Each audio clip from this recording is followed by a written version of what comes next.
You're so emotionally unsafe. The fact that you're hurt by what I did just proves how toxic you are," she said after cheating on me, so I kicked her out. Now he ghosted her, and she's desperately trying to come back. Hey viewers, before we move on to the video, please make sure to subscribe to the channel and hit the like button if you want to see more stories like this. Thanks. When I first met Lena, I thought she was intense, but in a good way. She had this energy about her, fiery, opinionated, unpredictable. At the time, I mistook it for passion. I was drawn in because she seemed like someone who felt everything deeply, who didn't hide her emotions. Compared to my last relationship, which was cold and distant, Lena was like stepping into a heat wave. It felt alive, real. What I didn't realize is that she didn't just feel her own emotions deeply. She also trampled all over mine. In the beginning, it was subtle. I'd say something like, "Hey, it hurt my feelings when you said that in front of your friends," and she'd twist it into, "You're trying to police my personality." Anytime I brought up something that bothered me, she'd deflect and somehow make herself the victim. Wow, so now I can't even joke?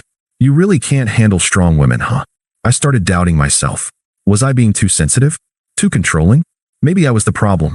She loved using words like growth, healing, boundaries, but somehow those things always only applied to her. If she needed space, I was supposed to respect it. If I needed reassurance, I was emotionally needy. If I asked her not to post half-naked thirst traps on Instagram, I was controlling and insecure. Still, I tried to understand her. I believed that people had baggage, and that love meant patience. I figured she just needed time to feel safe. So I gave her that. I supported her through job changes, through her fights with friends, even helped her when she had to move apartments on short notice. I let a lot slide. I let her roll her eyes when I talked about my work. I let her mock me for wanting a quiet night in when she wanted to party. I let her flirt with other guys and dismiss it as harmless. I kept convincing myself it was just her personality, that it wasn't personal. But over time, it wore me down.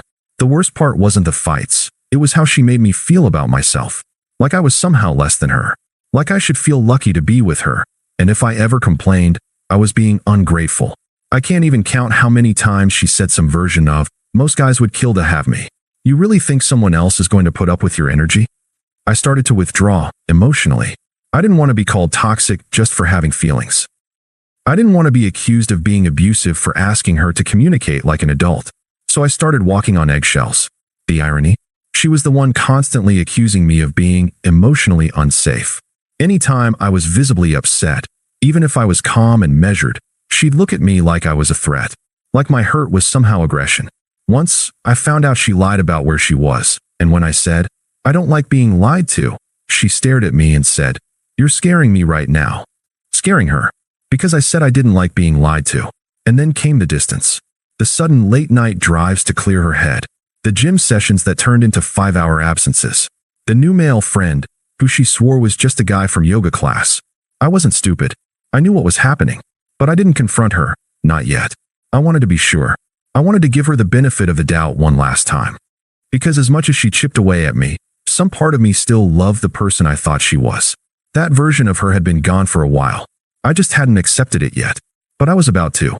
I finally got confirmation one Thursday night. She'd left her laptop open while she was in the shower, and a message popped up on the screen from that guy from yoga, Tyler. The preview alone was enough. Last night was insane. I can't stop thinking about you. That was it. The last crack in the dam. I didn't snoop further. I didn't need to. I just sat on the couch, staring at the floor, while she blow-dried her hair like nothing had happened. When she came out, I looked up at her and said, calmly, "So how long has it been going on with Tyler?" She paused. No panic. No guilt. She smirked. "You really need to get over your paranoia. Nothing happened." I didn't raise my voice. I just looked her in the eye and said, "I saw the message. You don't have to lie." She rolled her eyes, like I was boring her. "Oh my God, Aaron. Are we seriously doing this? You are so emotionally unsafe. The fact that you're hurt by what I did just proves how toxic you are." I couldn't believe it. Not an ounce of remorse. Not even a fake apology. She folded her arms and added, "You've always been this way. Controlling, fragile, judgmental. Maybe if you were more evolved emotionally, I wouldn't have needed to find that connection elsewhere." "You mean cheat?" I said flatly. She laughed under her breath. "No, I mean actually feel seen. Something you never managed to do, no matter how hard you tried to fix me. That was it." All the patience I'd had, all the self-doubt I carried, evaporated in an instant. Not in a rage, in clarity. "You know what?" I said, standing up. "You're not deep. You're not evolved. You're just a narcissist with good vocabulary." She scoffed. "Excuse me. You cheat, then call me toxic for having a normal reaction. You blame me for your choices. You use therapy speak like it's a get-out-of-jail-free card. But you're not healing. You're hiding." Her arms dropped. She wasn't used to me talking like this. But I didn't stop. I've walked on eggshells for over a year. I've been patient. I've tried to understand you, to support you, even when you humiliated me in front of friends or flirted with strangers. And now, you cheat, and somehow that's my fault too. She crossed her arms again, defensive. "You're twisting things. You always do this." "No, Lena. This is the first time I'm seeing things clearly. And I'm done." Her face changed. She didn't expect that. Not from me. I think she expected a breakdown, maybe some desperate plea to stay, or a dramatic argument she could flip around on me. Instead, I just said, "You can pack your stuff tonight. I want you out by morning." She blinked a few times, like her brain was buffering. "You're seriously kicking me out? Over this? You made the choice." "I'm just following through." She tried to laugh it off. "You're making a huge mistake. You think you're going to find someone who gets you like I do? Good luck. You'll crawl back once you realize what you lost."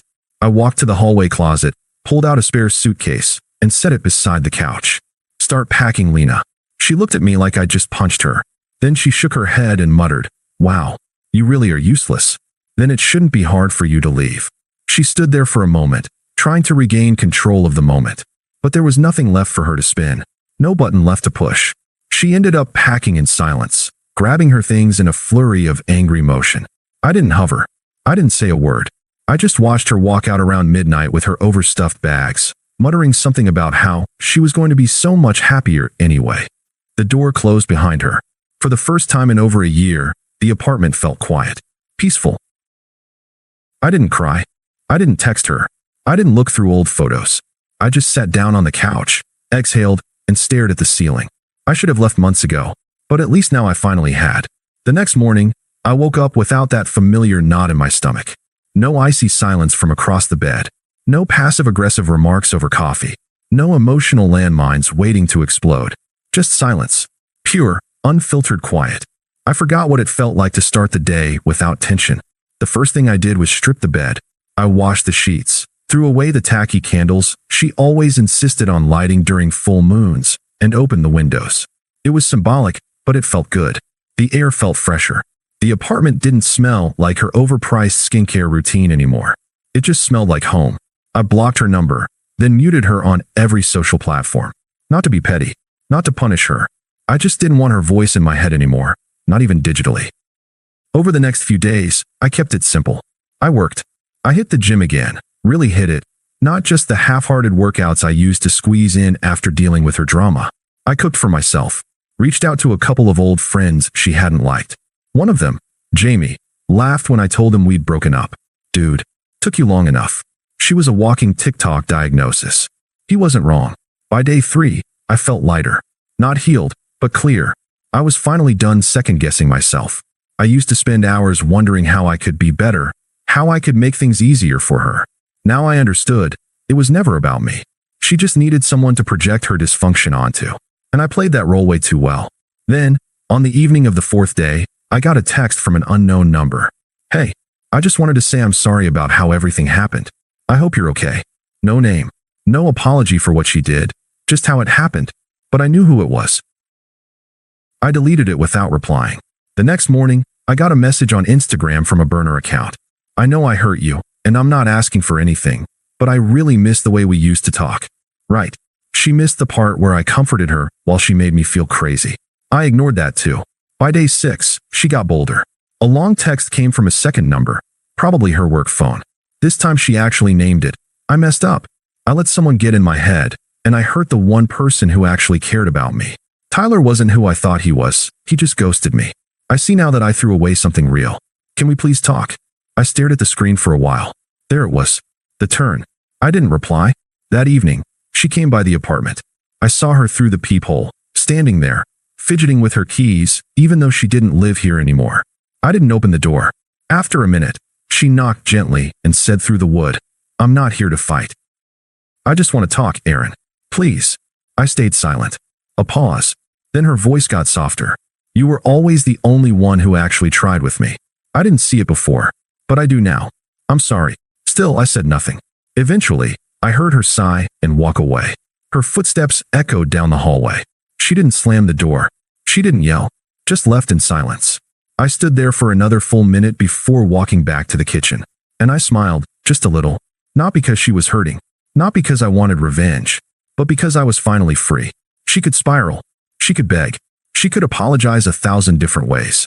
But I wasn't her emotional dumping ground anymore. Not her project. Not her punching bag. She walked out thinking she was upgrading. Now she was crawling back to a man who wasn't waiting anymore. Day 7 started with a knock at the door. I didn't open it. I didn't need to. I knew who it was. She didn't say anything at first, just stood out there for a full minute before sliding a handwritten note under the door. I know I broke something, but I still believe in us. I believe we could fix it if you let me. I'm not asking for everything. Just coffee. Just a conversation. No, there was nothing to fix. There was no us. There was only her trying to crawl back to something she shattered herself. I tossed the note in the trash and went on with my morning. That afternoon, she tried a different angle. A long email, more self-aware, more humble, the kind of thing you might write after watching a few YouTube videos on accountability. I know I blamed you. I gaslit you. I cheated. I don't deserve forgiveness right now. But I still want to be honest. I'm scared. I thought Tyler was different. But the second I got vulnerable, he bailed. I see now that I had something rare with you. You made me feel safe, and I hated that because I didn't feel like I deserved it. But I want to now. Please, just talk to me. Still no acknowledgement that I told her the truth before everything fell apart. That I gave her chance after chance. That I was patient far beyond reason. I didn't reply. That night, I saw she had followed me again on Instagram from her main account. I blocked her. 2 hours later, a fake one followed me. No profile pic, no posts, but watching all my stories. I blocked that too. The next day was Sunday. I was sitting at a coffee shop with Jamie when my phone buzzed with a call from a number I didn't recognize. I declined it. 10 seconds later, another call, this time from her mom's number. I let it ring out. Then the texts started flooding in. So now you're ghosting me? Real mature. You think ignoring me makes you the bigger person? You're a coward. You're not better than me, Aaron. You never were. And then, Tyler was a mistake, okay? He didn't care about me. He used me. He said all the right things and then vanished. Are you happy now? That one almost made me laugh. Not because I found it funny, but because the delusion was still there. The way she twisted every choice she made into something that just happened to her. Like she was always the victim of her own mess. Jamie saw me smirking at my phone and asked, "That her again?" Yep. She's still spinning reality? Like a washing machine on high. That evening, she tried the nostalgia route. Remember our weekend in the cabin last winter? You made that awful burnt pasta, and we still laughed about it for days. I miss that. I miss you. Don't you miss me, even a little? I didn't answer. The next day, she went quiet. No texts. No calls. Nothing. For a moment, I wondered if she'd finally given up. If she realized that she couldn't manipulate her way back into my life this time. But then, on day 10, she showed up again. This time at my gym. She was standing by the front desk, pretending to scroll through her phone when I walked in. She looked up, acted surprised, gave this little half smile like we were running into each other in a movie. "Aaron," she said, like it meant something. I nodded, kept walking, didn't stop. "Wait, can we talk?" I turned, slowly. "About what?" "Everything. Us. There is no us. Not anymore." She blinked hard, like she was trying not to cry. "You really don't care anymore?" "No," I said plainly. "I care about myself now." She looked stunned. "You don't even want to hear what I've been through." I shook my head. "You wanted me to be emotionally numb when I was hurt. Now you want me to feel something for your pain? Doesn't work both ways. You're seriously just going to walk away?" I nodded once. I already did. Then I turned and walked into the gym. She stood there watching, probably waiting for me to look back. I didn't. And for the first time in a long time, I felt like I'd finally reclaimed something I didn't even realize she'd taken from me. My peace. Day 11. It started quiet. No messages, no calls, no pop-ups at work. I actually thought it might be over. Maybe she'd found another rebound. Maybe she finally realized I wasn't playing this time. Then I got a DM from one of her friends, Madison. We never got along. Lena always claimed I was intimidated by strong women. But in reality, I just didn't like manipulators. Hey, not trying to get in the middle of anything, but Lena's a mess. She's not eating, not sleeping. She keeps saying she lost the only person who ever really saw her. I'm not saying you owe her anything, but if you could just talk to her, maybe it would help her move on. I didn't reply, but I'll admit, it stuck with me for a second. Until 20 minutes later, I saw Lena had posted a picture to her story. Some vague quote in white text on a black background. Some people will never understand how badly they broke you, and how hard it was not to break them in return. I actually laughed. Loud.